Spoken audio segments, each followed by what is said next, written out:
Hi friends, நான் உங்க Rajasekar from PR walks and talks. இது நம்ம யூடியூப் சேனல். நம்ம சேனல் இன்னும் சப்ஸ்கிரைப் பண்ணாம இருந்தா பண்ணிக்கோங்க. அப்பதான் நம்ம சேனல்ல போடக்கூடிய எல்லா வீடியோஸ் நோட்டிஃபிகேஷனும் உங்களுக்கு வந்துரும். அதை ஓப்பன் பண்ணி அதில் இருக்கக்கூடிய நாவல்கள், சிறுகதைகள் எல்லாமே நீங்க கேட்கலாம். எல்லா கதைகளுமே உங்களுக்கு பிடித்த மாதிரியான கதைகள் தான். அப்படியே உங்க ஃப்ரெண்ட்ஸுக்கு ஷேர் பண்ணுங்க. இந்த வீடியோல இருக்கக்கூடிய கதை கேட்டுட்டு லைக் பண்ணிடுங்க. ஓகேவா? ஸோ இந்த வீடியோல கேட்கக்கூடிய கதை திருமதி இந்துமதி அவர்கள் எழுதிய முகங்கள் அப்படிங்கிற ஒரு சிறுகதை. ஒரு வித்தியாசமான ஒரு அற்புதமான கதைன்னு சொல்லலாம்.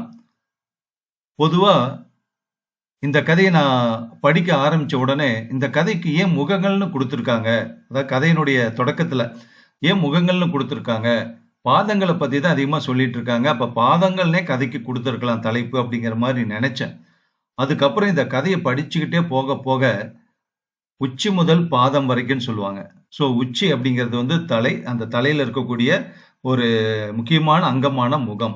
அந்த முகங்களுக்கும் கடைசியில உடம்புனுடைய கடைசி பகுதியான பாதத்துக்கும் எப்படி லிங்க் பண்ணியிருக்காங்க, ஏன் முகங்கள் தலைப்பு கொடுத்துட்டு பாதங்களை வச்சு சொல்லியிருக்காங்கங்கிறத இந்த கதையை படிச்சப்போ ரொம்ப வித்தியாசமாகவும் அவங்களுடைய எண்ணமே வேற மாதிரி ஒரு நல்ல சிந்தனையை தூண்டக்கூடிய வகையில் இருந்தது.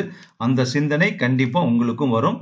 கதையை கேட்டுட்டு அதுக்கப்புறம் உங்க கருத்தை நீங்க சொல்லுங்க. ஓகேவா? கேட்கலாமா? இந்துமதி அவர்கள் எழுதிய முகங்கள் சிறுகதை. அவளுக்கு கால்கள் தான் முகம், பாதங்கள் தான் முகம். அவள் யாருடைய முகத்தையும் பார்ப்பதில்லை. கால்களைத்தான் பார்க்கிறாள், பாதங்களை பார்க்கிறாள். பாதங்கள் தான் அவளுக்கு பழக்கமே தவிர முகங்கள் இல்லை. பாதங்களை பார்த்தே வந்திருக்கிற முகங்களை தெரிந்து கொள்ள அவளால் முடியும். பாதங்களிலேயே முகங்கள் அறிமுகமாவது அவளுக்கு மட்டும்தான் சாத்தியம். ஷூ போட்டு மூடின கால்களில் கூட அவளுக்கு மனிதர்களை இனம் பிரிக்க தெரியும். இப்படி பார்த்து பார்த்தே நிறைய பாதங்கள் அவளுக்கு அறிமுகமாகி இருந்தன. கருப்பாய், பலகை மாதிரி அகன்றதாய், அசாதாரண நீளமாய், கட்டை விரலில் ரோமம் முளைத்ததாய், சுண்டு விரலின் பக்கத்தில் 6வது விரலாய், குட்டையாய், நீளமான வெண்டை விரலாய், கொடுவால் நகங்களாய், பித்த வெடிப்பு விரிசல்களாய், வெள்ளை விளேரென்று முயலின் முதுகாய், மெத்தென்று தொட்டு பார்க்க தோன்றுவதாய், அழகாய், வடிவாய் கத்தரித்து விடப்பட்ட நக நுனிகளில் பூ பூத்ததாய், இரத்த சிவப்பில், இளஞ்சிவப்பில், வெளிர் தந்தத்தில், காப்பி கலரில். இப்படி எத்தனை பாதங்கள்! மனித முகங்களை விட இந்த மாதிரி பாதங்களை பார்ப்பது அவளுக்கு வசதியானது, மனசுக்கு பிடித்தமானது. பாதங்களில் முகங்களில் தெரிகிற பாவனைகள் இல்லை. அவளுக்கு தோன்றுகிற பாவனைகள் மட்டுமே உண்டு. அவளுக்கு பிடித்தமான பாவனைகள், அவள் எதிர்பார்க்கிற பாவனைகள், அவளை கஷ்டப்படுத்தாத பாவனைகள், சிரிக்கிற பாவனை, சந்தோஷமான பாவனை, உற்சாகமாக பார்க்கிற பாவனை, கோபப்படுகிற பாவனை கூட உண்டு. ஆனால் இரக்கப்படுகிற பாவனை மட்டும் இல்லை. பாவமாக பார்க்கிற பார்வை இல்லை. முகச்சுளிப்பில் ஒதுங்குகிற ஒதுக்கம் இல்லை. தவறி போய் கூட எந்த பாதத்திலும் அவள் அந்த பாவனைகளை பார்த்து விட மாட்டாள். அதெல்லாம் மனித முகங்களில் மட்டுமே தெரிகிற பாவனைகள். அவள் பார்த்து பார்த்து சலித்து போன, வெறுத்து போன விஷயங்கள். நல்ல வேளையாய் இந்த பாத முகங்களுக்கு அவளுடைய மனதின் பிம்பம் மட்டும் உண்டே தவிர சுயமாய் எந்த பிம்பமும் இல்லை. அதனாலேயே அவள் பாதங்களை பார்க்க ஆரம்பித்தாள். தன் கால்களை பார்த்த முகங்களை தவிர்க்க அவர்களுடைய கால்களை பார்க்க ஆரம்பித்தாள். வீட்டில் காலிங் பெல் அழுத்தப்படுகிற போது கதவை திறந்து எஸ் என்று முகத்தை பார்க்காமல் தரையை, பாதத்தை, கல்லூரி காம்பவுண்டில் இருந்து உள்ளே போகிற வரை எதிரில் வருபவர்களின் கால்களை, லெக்சரர்களின் புடவைகளின் ஓரத்தை அவளுக்கு அநேகமாய் நிமிர்ந்து பார்க்கிற வழக்கமே மறந்து போயிருந்தது. எப்போதாவது கண்ணாடி எதிரில் அப்பாவிற்கு முன்னால் நிமிர்ந்து முகத்தை பார்த்து நேருக்கு நேர் பேசி, அதெல்லாம் கூட எப்போதாவது தான். அப்பாவிடம் கூட அவள் கால்களைத்தான் பார்த்து கொண்டிருந்தாள். என்னம்மா, நான் பாட்டுக்கு பேசிகிட்டே இருக்கேன், நீ தரைய பார்த்துட்டு இருக்க? சட்டென்று கலைந்து நிமிர்ந்து அப்பாவை பார்ப்பாள். ஒண்ணுமில்லைப்பா, ஏதோ யோசனை, இப்போ சொல்லுங்கோ. இப்படித்தான் அப்பாவின் முகத்தை பார்க்கிற வழக்கம் ஏற்பட்டதே தவிர மற்றபடி பார்வை பாதங்களில் தான் உலவும். இப்படி பார்த்து பார்த்து அதுவே அவளுக்கு சகஜமாகவும் ஆகிவிட்டது. உற்சாகமாக கூட இருந்தது. சில சமயங்களில் ஒரு பந்தயமாகவும் தோன்றியது. சரி, இப்ப வர்ற காலை பார்த்து மனுஷன் யாருன்னு கண்டுபிடிக்கணும். அப்படி தனக்குள் விளையாட்டாக ஆரம்பித்து, கொலுசுக்கால் எதிரில் வந்தால் இது முனியம்மா, மருதாணி காலாக இருந்தால் கல்யாணி, மெத்து மெத்தென்று முயல் குட்டியாக ஓடினால் அவள் மிஸ்ஸஸ் ஸ்விட்னிஸ், கரி கருப்பில் அழுக்கோடு சேர்ந்து ஐக்கியமாகி இருந்தால் Ezhumalai, pointed shoes Ravishankar, Hawaii செப்பலானால் கண்ணன், வெள்ளை கேன்வாஸ் நாயக், முகலாய மன்னர்களின் செருப்பில் அப்பா. இந்த இனம் பிரித்தலில் தேர்ந்த பிறகுதான் அவளுக்கு அது தோன்றியது. அப்பாவிடம் கேட்டாள். அவருடைய புருவங்கள் லேசாக சுருங்குவதை பார்த்து கொண்டே நின்றாள். செருப்பு கடை வைக்கிறதா? என்னம்மா இது? ஆமாப்பா, அது மட்டும் இல்லப்பா, அத நானே கவனிச்சுக்க போறேன். நீயே கவனிச்சுக்க போறியா? ஏமா ஏதாவது தமாஷ் பண்றியா? இல்லப்பா, சீரியஸா சொல்றேன். சீரியஸாவா? எம்ஏ படிச்சுட்டு செருப்பு கடை வச்சுட்டு உட்காரணும்னு ஏமா தோணித்து உனக்கு? காரணமா தான்ப்பா, செருப்பு வாங்க நிறைய கால்களா வரும், ஒவ்வொரு காலையும் பார்த்துட்டு இருக்கலாம் இல்லையா?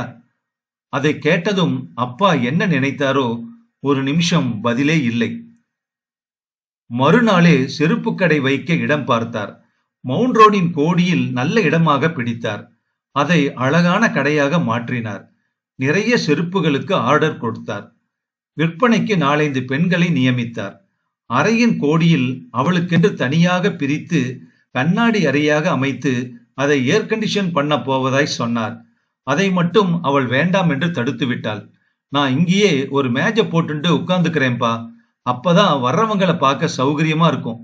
சரிம்மா. அப்புறம் இன்னொரு விஷயம்பா, நம்ம கடையில செருப்பெல்லாம் விலை குறைச்சலா இருக்கணும்.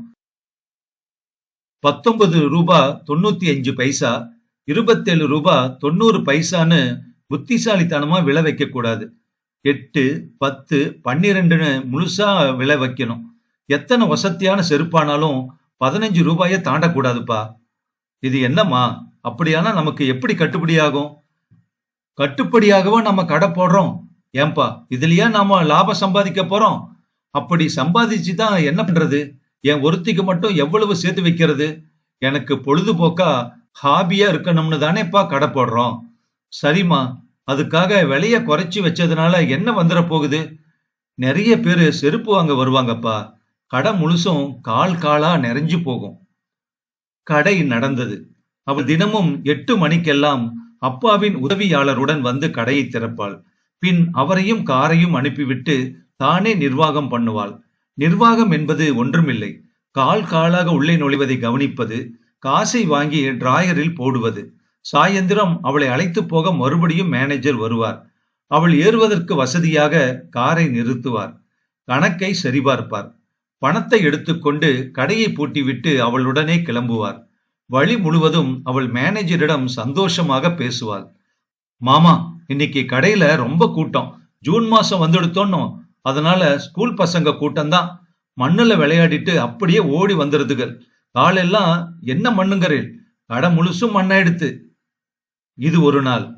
இன்னைக்கு புதுசா கல்யாணமான ஒரு கிராமத்து பொண்ணு, கால்ல பட்ட பட்டையா கொலுசு, மிட்டாய் கலர்ல, புடவையோட ஜரிகை ஓரம் தெரிஞ்சது, பாதத்துல எவ்வளவு மஞ்சள் பூசிட்டு இருந்ததுன்னா. இப்படி மறுநாள். அன்று அப்படித்தான் மடித்து கட்டின லுங்கியோடு 2 பேர்கள் கடைக்குள் நுழைந்தார்கள். கரணை கரணையாய் கருப்பு கால்கள், அதில் சுருள் சுருளாய் நிறைய முடி, செருப்பின் அடையாளம் காணாத அழுக்கேறிய பாதங்கள். அவள் ஒரு நிமிஷம்தான் பார்த்தாள். பின் முகத்தை திருப்பிக் கொண்டு விட்டாள். அவளுக்கு வேஷ்டியை மடித்து கட்டினால் பிடிக்காது. முழங்கால் தெரிய அப்படி கட்டுகிற கால்களை அவள் பார்ப்பதில்லை. அவள் மனசுக்குள் ரொம்பவும் அருவருப்பாக தோன்றும். அப்போதும் அப்படி தோன்றவே முகத்தை திருப்பிக் கொண்டாள். பார்வை எங்கோ பதிய அவர்களின் குரலை மட்டும் கேட்டுக்கொண்டிருந்தாள். அவர்கள் ரொம்ப நேரம் கடையில் இருந்தார்கள். இல்லாத செருப்பையெல்லாம் கேட்டார்கள். காட்டினது பிடிக்கவில்லை என்றார்கள். விலை அதிகம் என்று முணுமுணுத்தார்கள். சிகரெட்டு பிடித்து தரையிலேயே போட்டு அணைத்தார்கள். அவள் கடைக்குள் சிகரெட்டு பிடிக்க கூடாது என்பதை நிறைய தரம் சொல்லியும் அவர்கள் இன்னொன்றை பற்ற வைத்த போது அவள் சட்டென்று இடத்தை விட்டு எழுந்தாள். மூளையில் சாத்தியிருந்த கட்டைகளை கைகளுக்கு அடியில் தாங்களாக வைத்துக் கொண்டாள். மேஜையை விட்டு கட்டைகளை ஊன்றி வெளியில் வந்தபோது அவர்கள் பார்வை அவள் கால்களில் பதிந்தது. புடவைக்கு வெளியில் தெரிந்த நுனி கால்கள் விரல் பருமனில் சிறுத்து போய் பாதங்கள் வளைந்து. சட்டென்று சிகரெட்டை அணைத்துவிட்டு எழுந்தார்கள். மன்னிச்சிடுங்கம்மா, தெரியாம பிடிச்சிட்டோம் என்று அவள் முகத்தை பார்த்தார்கள். இரக்கமாய், பாவமாய், பரிதாபமாய். முகங்கள், அவள் வெறுக்கிற முகங்கள், அவளுக்கு பிடிக்காத அந்த பாவனைகள். அவள் பரவாயில்லை என்று அவர்கள் முகங்களை தவிர்த்து மீண்டும் கால்களை, பாதங்களை பார்த்தாள். அந்த கருப்பு பாதங்களும் கரணை கரணையாய் கால்களும் அங்கே அவளுடைய பாவனை தெரிந்தது. சிரிப்பாய், சந்தோஷமாய், உற்சாகமாய். அவளுக்கு கால்கள் தான் முகம், பாதங்கள் தான் முகம். இந்துமதி அவர்கள் எழுதிய முகங்கள் சிறுகதை முற்றும். எப்படி கதை பிடிச்சிருக்கா? புரிஞ்சிருக்கா? ஒரு மாற்றுத்திறனாளி பெண் அவங்களை யாராவது பார்த்தாவே, ஏன்னா நம்ம யாரை முதல்ல பார்த்தாலும் அவங்களுடைய முகத்தை தான் பார்ப்போம். ஸோ யாரும் அவளை பார்த்தாலுமே அவளுக்கு மனசுல ஒரு பரிதாப உணர்ச்சி அந்த அவங்க பார்க்குறவங்க பார்வையில அது இவளுக்கு பிடிக்கவே இல்லை. யாரு பார்த்தாலும் அந்த பரிதாபம், ஏக்கம், ஐயோ பாவம் அப்படிங்கிற உணர்வு அவளுக்கு பிடிக்காததுனால யாரை இவ பார்க்கறதுனாலும் அவங்க பாதத்தை, அவங்க கால்களை பார்க்க ஆரம்பிச்சா. அப்போ அந்த கால்கள் மேலதான் அவங்களுடைய எண்ணம் இருந்ததே தவிர நம்மளை பார்க்கறவங்க முகத்துல நம்மளை பத்தின பரிதாப உணர்வை இவ பார்க்காம தவிர்க்கிறான். சோ என்ன ஒரு கற்பனை பாருங்க.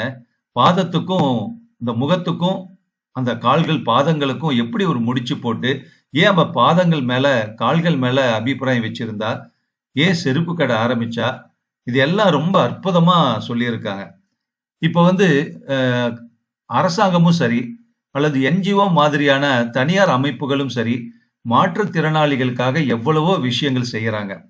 சோ இந்த கதையில மாற்றுத்திறனாளிகள் பத்தின அல்லது அவங்களுக்கு ஒரு நம்பிக்கை ஏற்படுத்துற மாதிரி, ஒரு தன்னம்பிக்கையை கொண்டு வர மாதிரி இந்த கதை இருக்குங்கிறத புரிஞ்சுக்கிட்டு அவங்க மாதிரியான அமைப்புகள் எல்லாமே கண்டிப்பா இந்த கதையை போற்றணும். இதை நிறைய பேர்த்துக்கு கொண்டு போய் சேர்க்கணுங்கிறது இந்த கதை மூலமா நான் கேட்டுக்கிற ஒரு விஷயமா இருக்கு. அதை நான் இந்த இடத்துல பதிவு பண்றேன். உங்களுக்கு இந்த கதையை பத்தின எண்ணம் என்ன, உங்க கருத்து என்னங்கிறத இந்த வீடியோ கமெண்ட் பாக்ஸ்ல சொல்லுங்க. இன்னொரு கதையில சந்திக்கலாம். நன்றி, வணக்கம்.